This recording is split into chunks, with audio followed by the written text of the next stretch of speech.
Será que você me aguenta aí? Eu vou tentar terminar o mais cedo possível. Mas tem algo no coração para essa manhã. Nós estamos e continuaremos a estudar e a conversar um pouco no livro de Romanos, no capítulo 12, a partir do versículo 6. Mas antes de você abrir a sua Bíblia, se você puder fechar os seus olhos, vamos orar um instante. Mila, você pode só, rapidão, aqui.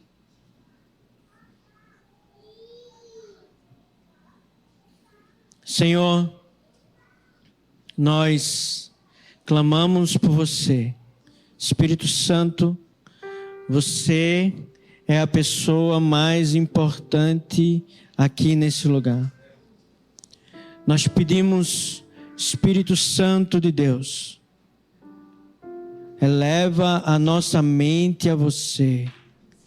Que nessa manhã nós não só entendamos aquilo que Paulo estava querendo dizer para a igreja em Roma, mas que possamos entender aquilo que o Senhor quer para cada um de nós, para a nossa comunidade e para cada um individualmente. Espírito Santo, nós declaramos a nossa mente cativa a você. Que toda distração caia, que todo emocionalismo caia e que pensemos nas coisas lá do alto. Oh Espírito, nós dependemos de você. Em nome de Jesus. Amém. Amém. Irmãos, então se você puder, abra sua Bíblia. Romanos 12, a partir do versículo 6. Diz o seguinte, a palavra do Senhor. Temos diferentes dons, de acordo com a graça que nos foi dada. Se alguém tem um dom de profetizar, use-o na proporção da sua fé. Se o teu dom é servir, sirva. Se é ensinar, faça isso diligentemente. Se é encorajar, haja como um encorajador. O que contribui, coopere com generosidade. Se é exercer liderança, que ministre isso com zelo. Se é demonstrar misericórdia, que realize com alegria. O amor seja sem qualquer fingimento. Odiai, sim, o mal, e apegai-vos ao bem. Amai-vos dedicadamente uns aos outros com amor fraternal, preferindo dar honra a outras pessoas mais do que a si próprios. Amém? Irmãos, Paulo, ele escreve a carta aos Romanos e ele tinha um objetivo. O objetivo era fazer com que a igreja de Roma o ajudasse na plantação de uma igreja na Espanha. Mas Paulo, ele não tinha plantado a igreja de Roma e ele começa a falar de uma forma como se fosse muito íntima, ou até mesmo exercesse liderança sobre aquela igreja. Mas ele fazia isso com o pressuposto daquilo que Deus tinha colocado para ele. Ele mesmo se coloca como apóstolo de Cristo. E isso através de tudo que ele viveu, sua caminhada, a vista da luz, seu encontro com Jesus. Paulo, ele escreve aos Romanos e ele é muito objetivo. Se nós olharmos, e nós não vamos ler nesse momento, ele, no capítulo 11, ele fala do amor de Jesus de uma forma muito peculiar. Ele fala do trabalho de Jesus, do sacrifício de Jesus, da obra de Jesus. Mas quando ele entra no capítulo 12, ele começa a falar sobre a vida comum. Ele começa a dizer como seria a vida em comunidade, como deveríamos tratar os irmãos. E é tão interessante que a partir do versículo 10 do capítulo 12, ele dá algumas diretrizes. Ele age de forma até quase imperativa. Ame sem fingimento, faça isso, faça aquilo outro. Ele, apesar de usar o verbo no gerúndio, né? Mas ele fala quase que imperativamente. E no versículo 6, ele começa a falar sobre os dons. E se nós pudéssemos dar um título para essa mensagem, seria Servindo a Igreja em Amor. É tão interessante que nós, quando pensamos em ministério, nós temos uma visão deturpada do que é ministério. Principalmente por causa da política. Ministro fulano da justiça, ou o ministro da Casa Civil, ou o ministro da Economia.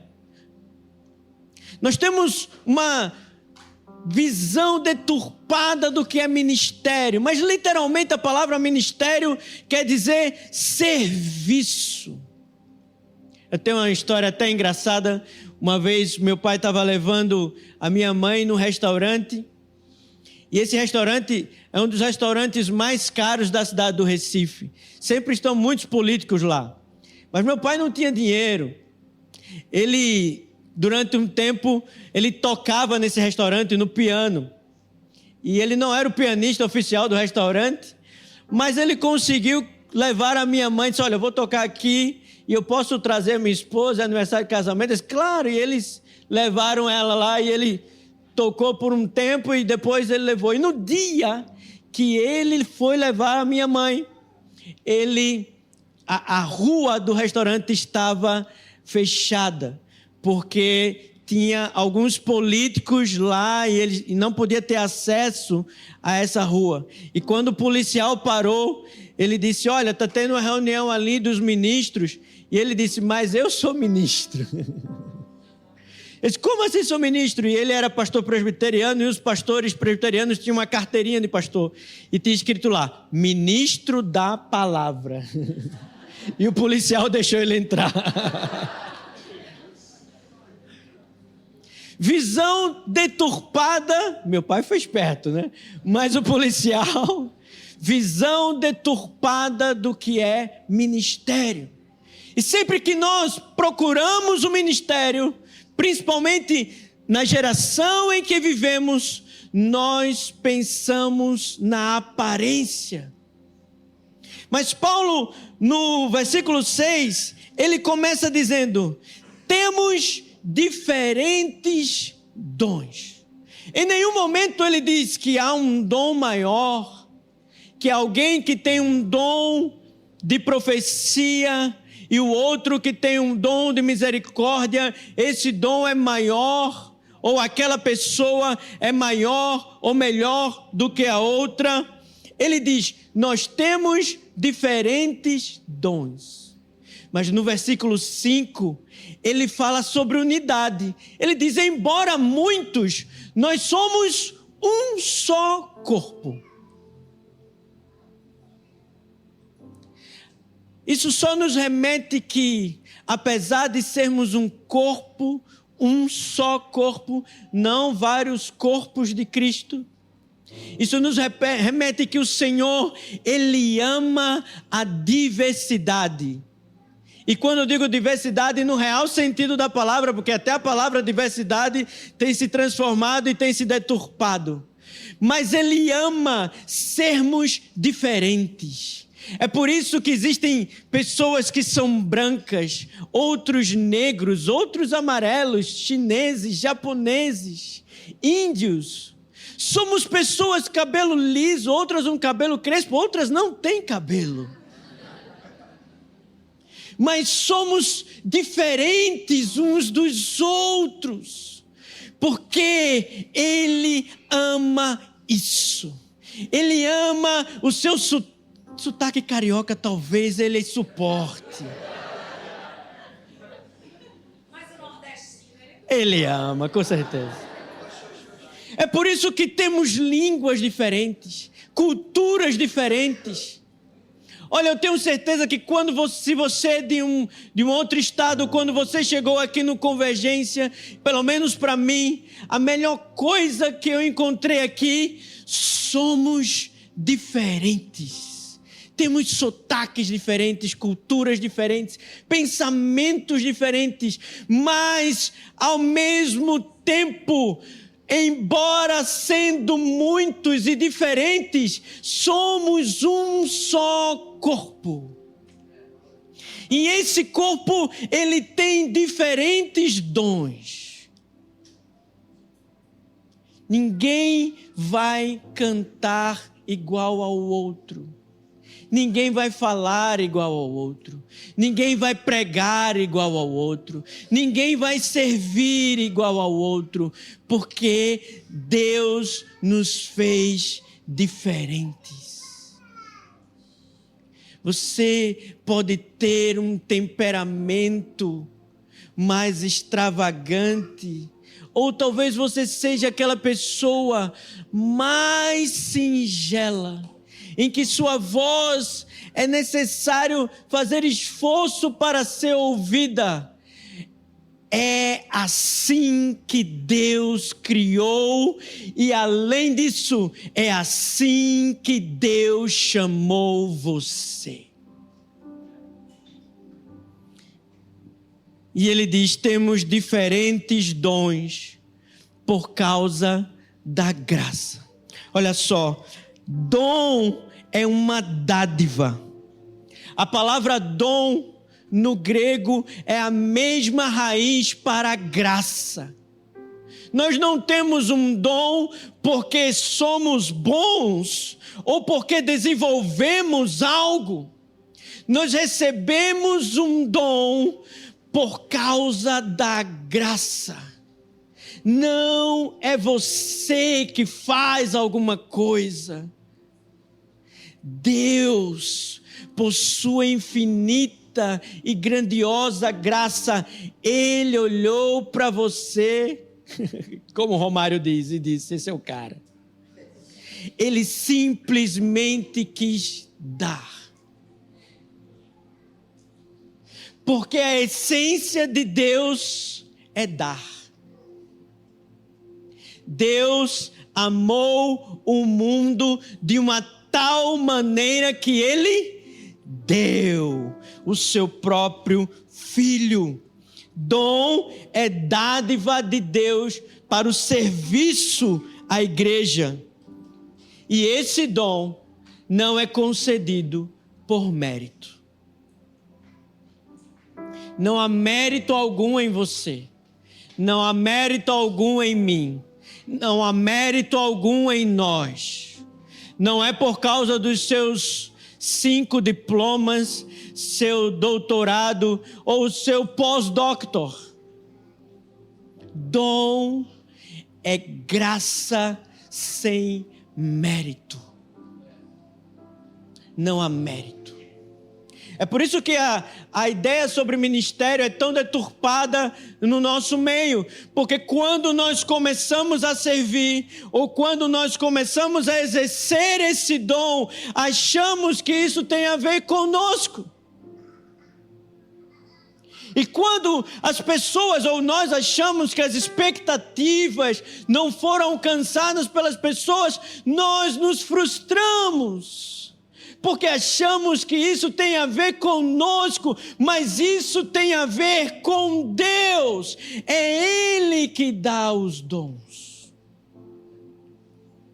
E apesar de em 1 Coríntios 12:31, Paulo falar que nós devemos procurar com zelo os melhores dons, Deus é quem dá de acordo com a sua vontade e não com a nossa. Porque da forma como nós somos, nós sempre procuraríamos os dons em que nós poderíamos aparecer mais, ou mais aplaudidos, ou mais elogiados. Mas Deus, Ele dá segundo a sua vontade. Se você puder abrir Efésios 4,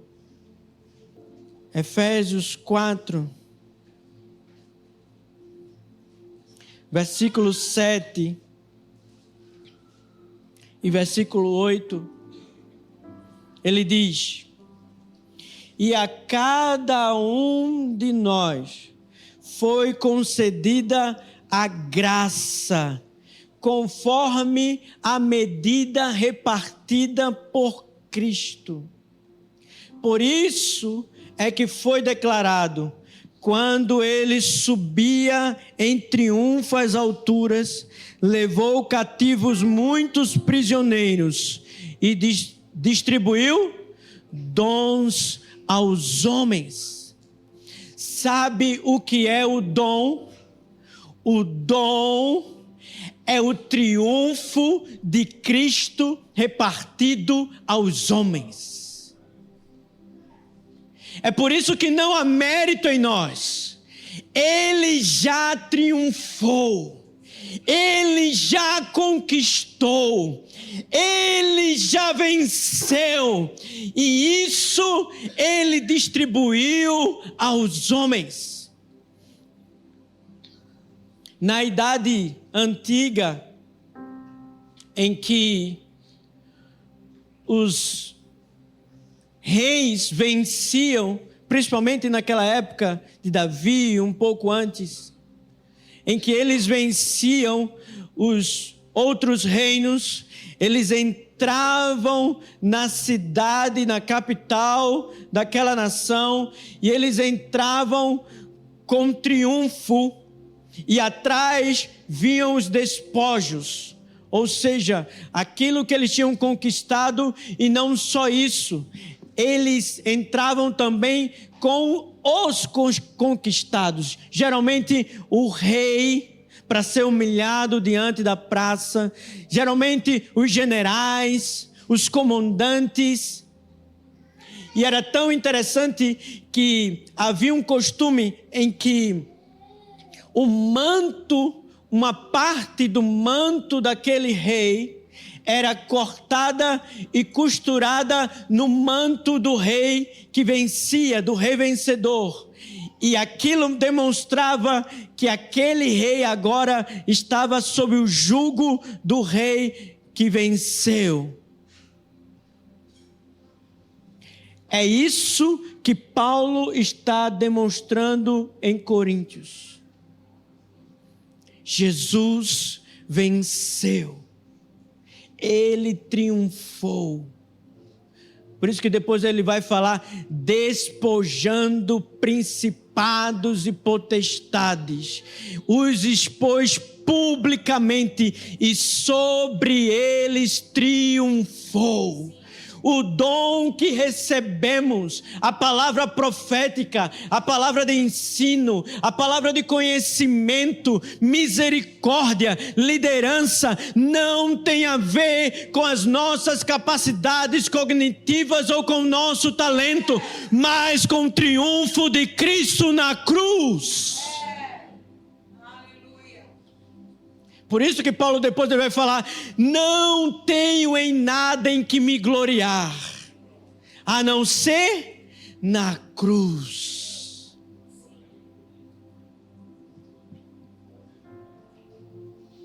Vamos voltar lá para Romanos.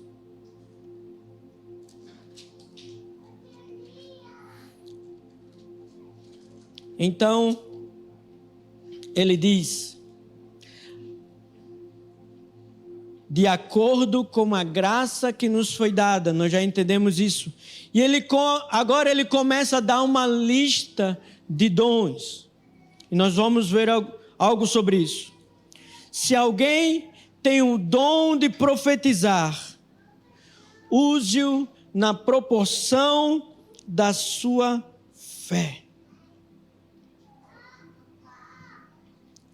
O Tim Keller ele vai fazer uma divisão sobre os dons no seu livro falando sobre Romanos. Ele faz uma divisão sobre dons de fala, dons de liderança e dons de serviço. E há, na verdade, outras 5 listas de dons. Nós não vamos abrir por causa do horário, mas se você quiser anotar aí, além dessa de Romanos 12, 6, 8, que seria a primeira, nós temos também 1 Coríntios 12, do 8 ao 10. A terceira lista, 1 Coríntios 12, versículo 28. A quarta, Efésios 4, 11, que seria o que nós chamamos de dons ministeriais. E 1 Pedro também 4 e 11. Nenhuma dessas listas são iguais à outra. Apesar de terem alguns dons que aparecem iguais a um ao outro, todas as listas são diferentes. No entanto, Paulo ele só cita 7 dons. E ele começa com o dom de profecia. Isso é muito claro para a nossa comunidade aqui, porque nós falamos muito sobre o que é profecia. Nós dizemos que nós somos uma comunidade profética, e nós sabemos também que quando Paulo está falando sobre o dom de profecia, ele não está falando sobre o mesmo dom que havia nos profetas do Antigo Testamento, principalmente os profetas que nós chamamos de canônicos, aqueles que escreveram profecias que entraram no cânon, naquilo que nós conhecemos como a Bíblia hoje, ou seria o Antigo Testamento. Os profetas naquela época, eles profetizavam sendo boca de Deus e não havia possibilidade de erro, porque o próprio Deus estava falando através da boca deles para que algo pudesse ser gerado por gerações. Mas os profetas do Novo Testamento, a partir da igreja, eles não eram inerrantes, mas eles exerciam o seu dom por 3 motivos: para exortação, edificação e consolo. E nós vamos ver isso, não precisa abrir também, em 1 Coríntios 14, do versículo 2 e versículo 3. Alguns exemplos desses profetas nós temos no Novo Testamento, como Ágapo, como Judas, como Silas, os profetas de Antioquia, que incluem Paulo e Barnabé. Mas Paulo, quando ele vai falar sobre o dom de profecia, ele diz: se você tem um dom de profecia, use-o na proporção da sua fé. E quando talvez a gente lê esse texto, possa dizer: uau, eu preciso ter uma fé muito grande. Eu preciso ter uma fé muito poderosa para poder profetizar. Mas quando Paulo está falando sobre a proporção da fé, ele não está falando sobre a qualidade ou o tamanho, mas o padrão da fé. Essa palavra proporção, ela pode ser trocada por analogia ou doutrina. O profeta não pode profetizar diferente daquilo que a doutrina cristã fala. Precisa estar baseado na doutrina. É por isso que depois ele vai dizer: se alguém profetizar, 2 ou 3 julguem a profecia, para saber se condiz com aquilo que a doutrina cristã, a doutrina bíblica fala. Nós poderíamos passar muito tempo aqui falando sobre o dom de profetizar, mas não é o nosso objetivo nesse momento. Depois Paulo, ele vai dizer: se alguém tem o dom de servir, sirva. Serviço ou ministério é uma palavra que talvez vocês conheçam como diaconia. Geralmente as pessoas que têm um dom de servir, elas amam tarefas práticas. Elas são boas nas tarefas práticas, no serviço prático. São excelentes em administrar coisas. Elas são boas em trabalho em equipe. E elas têm uma grande qualidade: elas não gostam dos holofotes. Elas amam fazer aquilo que nós chamamos hoje dos bastidores. Ela trabalha bem em equipe, ela ama coisas práticas. As pessoas que têm um dom de serviço. Um outro tipo de dom que Paulo fala aqui é o dom de ensino. E no versículo 7 ainda, ele diz: se é ensino, na minha versão fala ensina, mas tem outras versões que podem dizer: faça isso com dedicação. E quando a gente pensa em ensino, a gente geralmente pensa em alguém que sabe muito de teologia, em um pastor, alguém como um mestre. Mas a Bíblia, ela não fala de algumas outras coisas. Por exemplo, dar aula ou ensinar crianças. Tem que ter dom. É por isso que homeschooling não dá certo com algumas mães.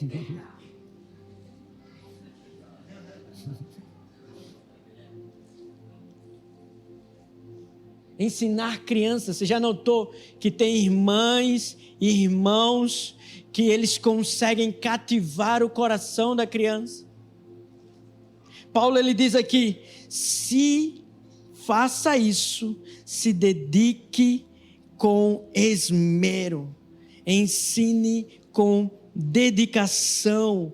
Quem tem o dom de ensino, ele consegue trazer clareza a uma verdade em que para nós muitas vezes está obscura.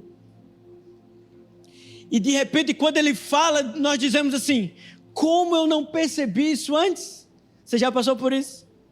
Como eu não percebi isso antes? Que ele está dizendo é tão simples, é tão claro. É porque é um dom. Não tem questões nos seus talentos.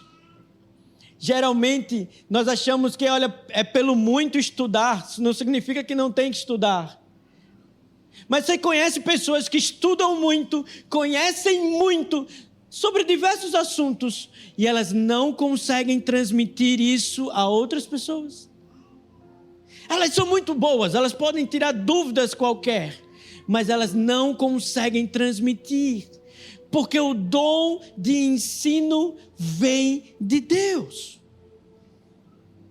Um outro dom que Paulo vai falar no versículo 8 é o de encorajamento, e a palavra aí é paracleo, que significa andar junto.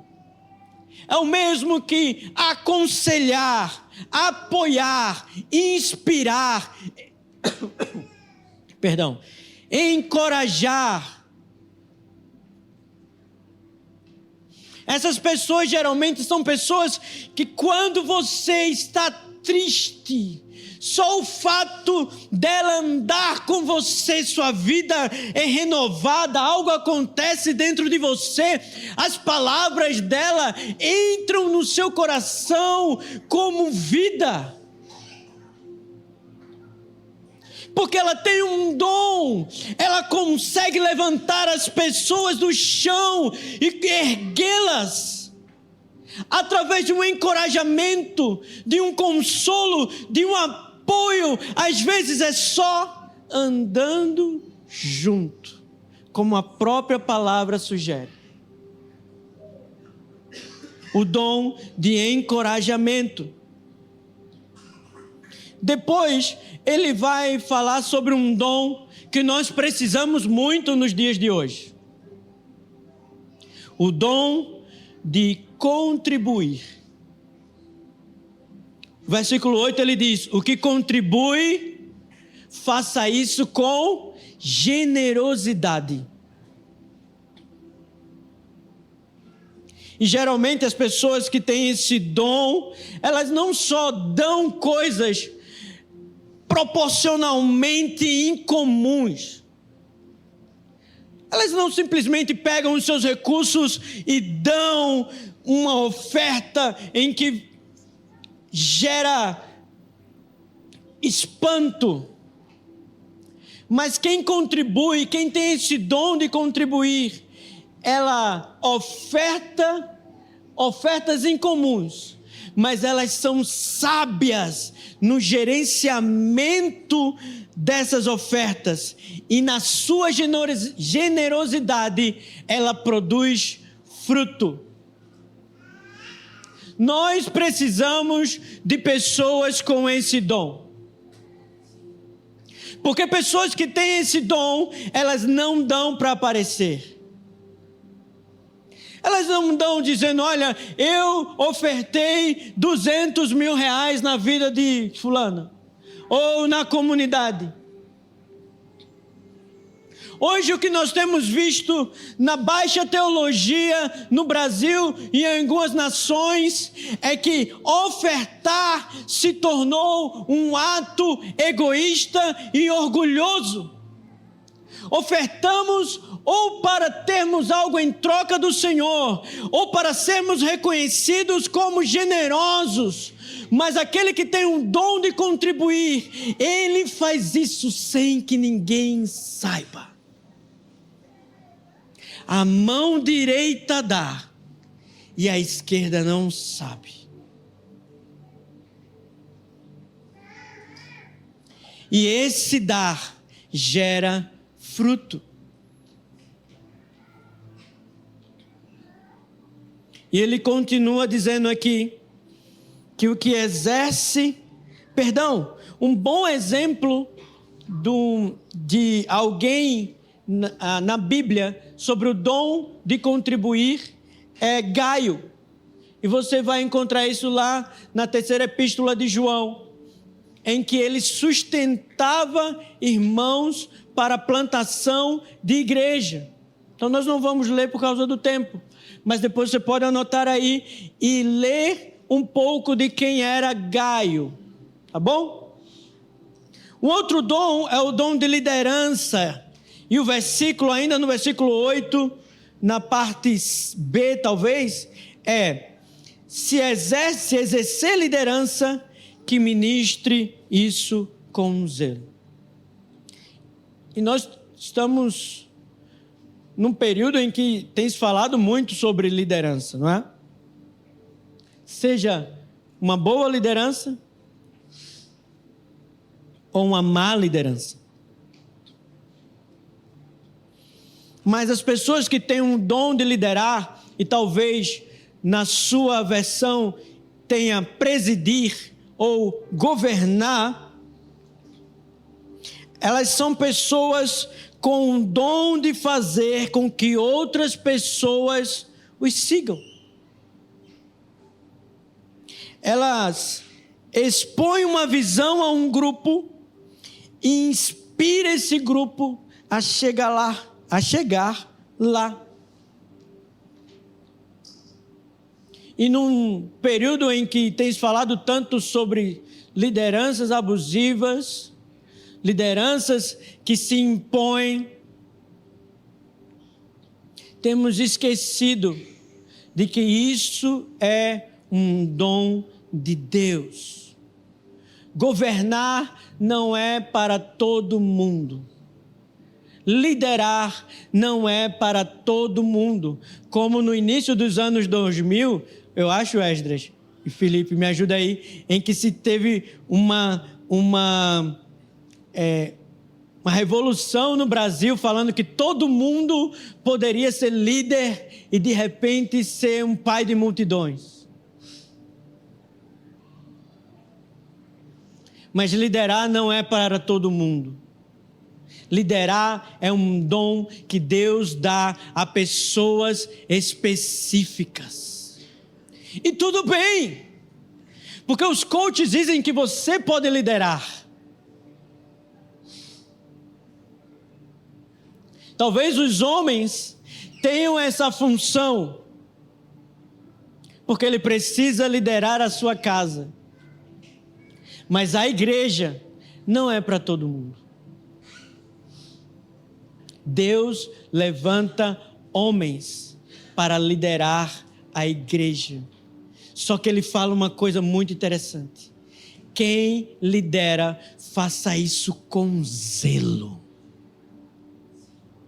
O zelo não pelas coisas, o zelo pelas ovelhas, o zelo pelo coração. Um líder, ele vai errar até o dia da sua morte, mas ele não pode liderar sem zelo, sem temor. O Cláudio Isidoro, ele faz uma comparação sobre que o coração de uma pessoa é um lugar santo e nós deveríamos tirar as sandálias para entrar no coração de alguém. Um líder, ele precisa fazer isso com zelo, com temor. Para onde eu estou levando essas pessoas? Só há um lugar em que um líder da igreja pode levar os seus liderados: o coração de Jesus. Não há outro lugar. A centralidade do Evangelho. Não há outro lugar. Depois ele vai falar sobre aquele que demonstra misericórdia. Realize isso com alegria. E o dom de misericórdia também é um dom que nós precisamos muito hoje.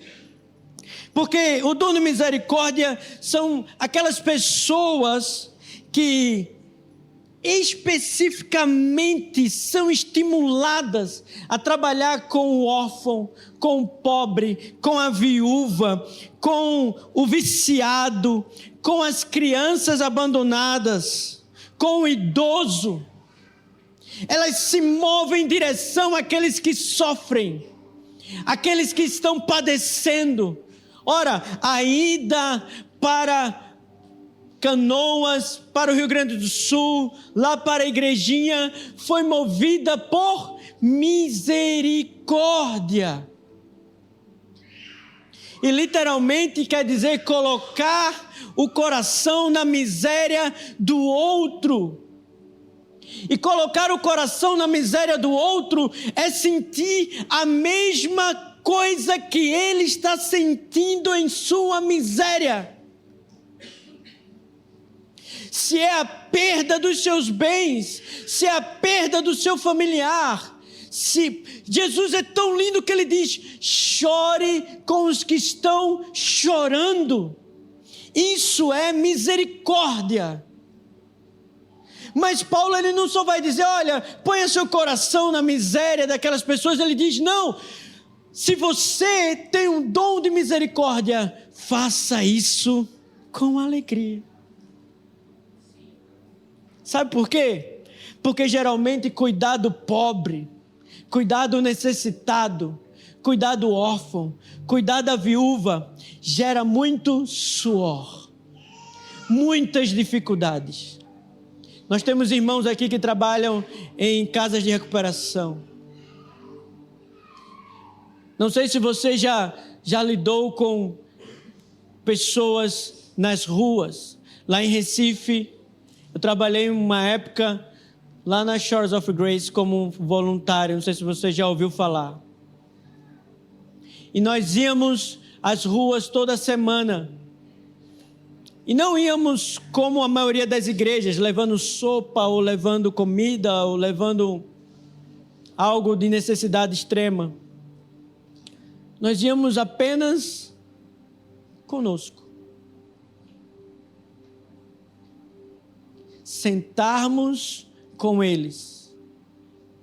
Cantarmos com eles. Conversarmos com eles. E uma das coisas que o Nick sempre falava é: se você está com raiva de um, fique em casa. Porque não há como ter misericórdia com raiva e tristeza.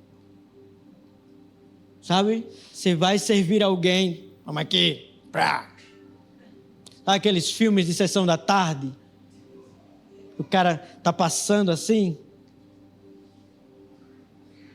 Mas você lembra também daquele filme A Procura da Felicidade, em que Will Smith ele vai num abrigo dentro de uma igreja e de repente tem uma senhorinha sorrindo e servindo. Isso é o dom de misericórdia. Não vá ao abrigo porque você é obrigado. Vá, porque o seu coração está naquele lugar.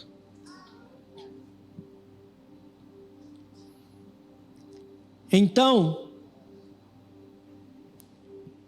no versículo 9, e eu dei uma corrida sobre os dons para chegar, eu sei que vocês estão com fome, porque eu também estou. Mas Paulo, ele vai mudar o seu texto. Ele está falando sobre dons e de repente ele diz: o amor seja sem qualquer fingimento. Irmãos, a base do serviço na igreja não é o seu dom. Apesar de você poder usá-lo para servir a igreja. A base do serviço da igreja não é a necessidade. Apesar da igreja ter necessidades. Por exemplo, vocês viram agora que nós temos goteiras. Há uma necessidade de consertarmos isso. Mas a base do serviço não é o dom, não é a necessidade. O alicerce de quem serve na igreja é o amor. E Paulo ele vai dizer que o amor tem que ser sem fingimento. E a palavra fingimento aqui é hipocrisia. Estou servindo aqui para que as pessoas me olhem. Estou pregando para que as pessoas achem quem eu sou. Estou cantando, estou varrendo, estou limpando, estou pregando o evangelho. Estou indo ao Rio Grande do Sul para que as pessoas olhem as necessidades do rio-grandense ou do gaúcho. Mas essa não é a base. A base é o amor, e o amor em verdade. Porque o Senhor vai falar que Ele é amor, e nele não há mentira, não há como amar em mentira. Não há como amar de brincadeirinha. O amor é em verdade. É por isso que é tão difícil vivermos em comunidade como nós vivemos aqui. Porque não há como fingir. A gente pode até esconder durante um tempo, mas depois, aquela mentira em nosso coração, aquela impureza, aquelas inverdades, aquele fingimento, ele é colocado para fora.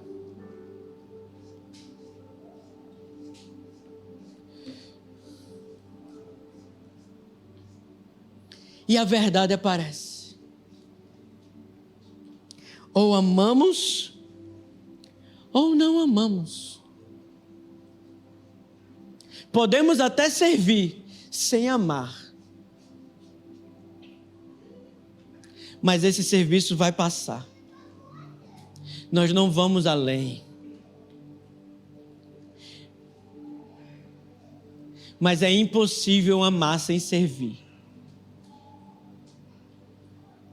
Porque Paulo vai falar depois que por amor, ele se esvaziou da sua glória. Ele se fez carne. Em Marcos 10, 43 e 45, eu quero que você leia comigo. Eu vou abrir aqui no celular para ser mais rápido. Porque eu já deixei pronto.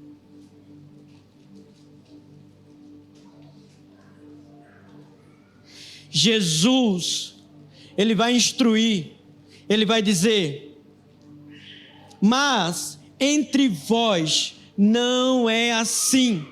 Pelo contrário, quem quiser se tornar grande entre vós, será este que vos sirva.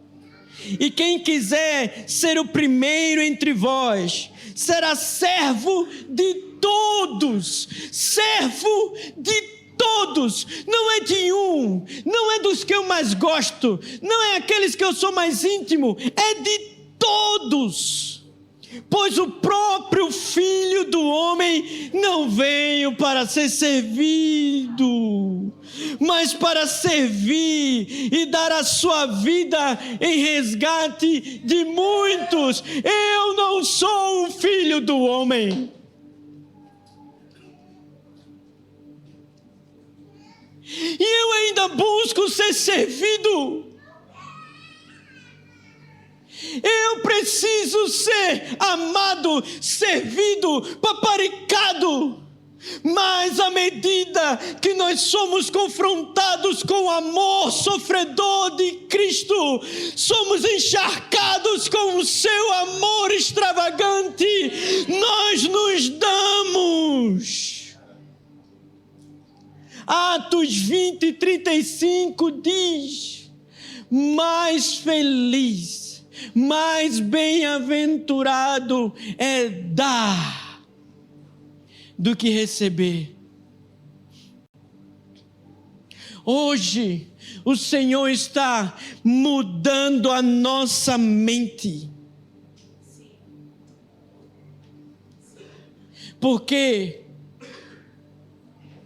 na cultura em que tudo eu preciso mostrar, na cultura em que eu preciso aparecer, na cultura em que o microfone precisa estar em minhas mãos, o Senhor, Ele nos chama de volta a amar.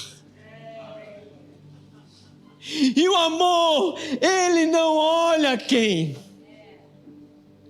O amor, ele não olha os nossos afetos. O amor, ele simplesmente ama, como diz em 1 Coríntios 13. E geralmente a gente não gosta de dar testemunho, né? Eu nem sei se eu posso falar isso, eu acho que eu não posso. Mas eu tive um encontro com Jesus quando eu tinha 14 anos de idade. E eu estava com os meus primos lá em Madureira, no Rio de Janeiro. E nós estávamos numa choparia, é choperia? Não bebo? Não sei como é que chama. Choperia. Era fechada, parecia uma boate para mim, um menino de 14 anos, parecia. E nós estávamos bebendo, e eu tive um encontro real com Jesus, naquele dia.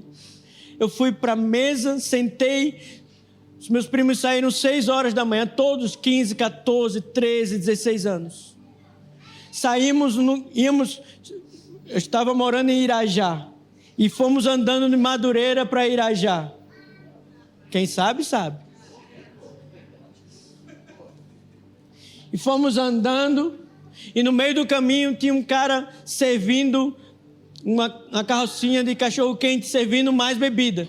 E nós paramos ali, 7 horas da manhã, chegamos em casa 2 horas da tarde. E eu não tinha nenhuma fita, que naquela época era fita cassete. Eu não tinha nenhuma fita, não tinha YouTube, tá, irmão? Spotify, essas coisas. Não tinha uma música que pudesse falar de Jesus. E aí eu achei uma fita de uma banda que eu gostava na época.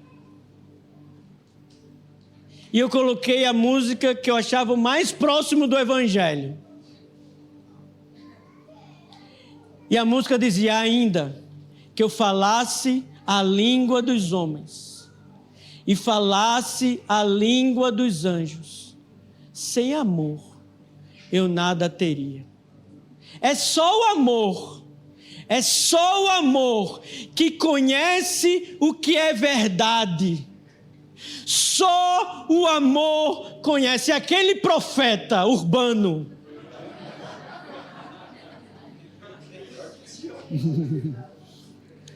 Melhor do que chamar de Legião, né?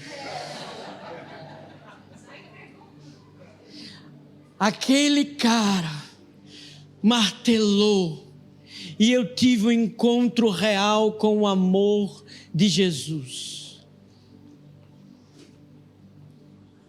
Não há como viver igreja sem amar, sem amor, sem o próprio Deus. E ele diz: odiai sim o mal e apegai-vos o bem. Quanto mais amamos, mais odiamos o mal e nos apegamos ao bem. E eu vou terminar no versículo 10 dizendo: amai-vos dedicadamente uns aos outros com amor fraternal. Apesar de tantas informações contrárias sobre o que é a igreja hoje, Filipe, Paulo ele continua dizendo assim: amem dedicadamente, com amor familiar, com amor fraternal. Minha esposa nunca vai deixar de ser minha esposa. Meus filhos nunca deixarão de ser meus filhos. Meus irmãos nunca deixarão de ser meus irmãos. Porque fomos alcançados com o amor de Jesus. O amor fraternal, preferindo dar honra a outras pessoas mais do que a si próprios. E aí tem tudo a ver com o que estamos vendo essa semana. Não nós, né? Mas do que se está se falando. Porque tem a deturpação da cultura da honra, em que se vai honrar apenas aquele líder. Uma vez eu fui ministrar em uma igreja e eu sentei do lado de um líder e de repente começou as horas das ofertas. E as pessoas começavam a vir e colocar dinheiro na mão daquele líder, além de colocar no gasofilácio. Teve uma hora que eu fiz: não tem para mim não. Carne pura, né? Brincadeira. Mas, por quê? Isso é honra. Honra. A honra não trata o líder com honra. A honra que Paulo está falando trata qualquer pessoa com honra. Inclusive a que falou mal de você ontem. Inclusive a que rejeita a forma que você canta no turno. Inclusive aquele irmão que você não suporta na sua igreja caseira. Tratai a todos com honra, preferindo. Retiro é o melhor lugar para saber disso. Fila do almoço. Preferindo os outros. Mas nós achamos o quê? Vou primeiro para a fila antes dos outros. O amor é esse lugar em que nós servimos, não porque temos um compromisso, não porque somos chamados, não porque você tem um chamado, mas porque nós fomos feridos. Feridos pelo amor do Senhor. E esse amor nos impulsiona a amar e a servir. Sabe, se você serve por amor, é se você pode fazer a mesma coisa sempre, por vários dias, sem reclamar, sem procurar os seus próprios interesses. O amor, ele nos faz viver em verdade. Amém? Feche seus olhos nesse instante.